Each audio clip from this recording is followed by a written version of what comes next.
নমস্কাৰ আজি আপোনালোকক মই হাইপোথাইৰয়ডিজম অৰ্থাৎ শকত হোৱা যিটো থাইৰয়ডৰ বেমাৰ হয় সেই বেমাৰটোৰ এটা ঘৰুৱা নুক্সা অৰ্থাৎ ঘৰুৱা উপায় কবলৈ ওলাইছো হেতু হৈছে আপোনালোকৰ ধনিয়া গুটিৰ পানী ৰাতিপুৱা খালি পেটত খোৱাটো আপোনালোকে যেতিয়া ডক্টৰৰ ওচৰত যায় ডক্টৰে কিজানি কয় আপোনালোকে থাইৰক্স বা এনেকুৱা ধৰণৰ যিবিলাক মেডিসিন আছে সেই মেডিসিন সদায় সেৱন কৰিব লাগিব তেতিয়া হলে আপোনালোকে থাইৰয়ডৰ পৰা কি কৰিব পাৰিব হেতু কন্ট্ৰোলত ৰাখিব পাৰিব কিন্তু মই আপোনালোকক কৈছো মই নিজে থাইৰয়ডৰ প্ৰবলেমত ভোগা এগৰাকী ৰোগী আছিল মই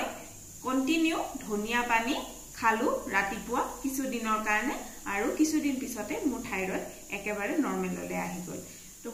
ইয়াৰ কাৰণে কি কৰিব লাগে আপোনালোকে ৰাতি এচামুচ ধনিয়া গুটি ভিজাই থওক আৰু ৰাতিপুৱা শুই উঠি পেলাই হেতু সেকি পেলাই খাও খালি পেটত খাব আৰু নহলে বা আপোনালোকে অকমান গৰম কৰি পেলেও হেতু চাহৰ নিচিনাকে সেকি পেলাই খাব পাৰে আপোনালোকে কিছুদিন পিছতে 15 দিন মানৰ পিছৰ পৰা আপোনালোকে ডিফাৰেন্সটো গম পাব যে কেনে ধৰণে ধনিয়া গুটিৰ পানীৰ দ্বাৰা থাইৰয়ড অৰ্থাৎ হাইপোথাইৰয়ডিজম কেনেকে ভাল হয় ধন্যবাদ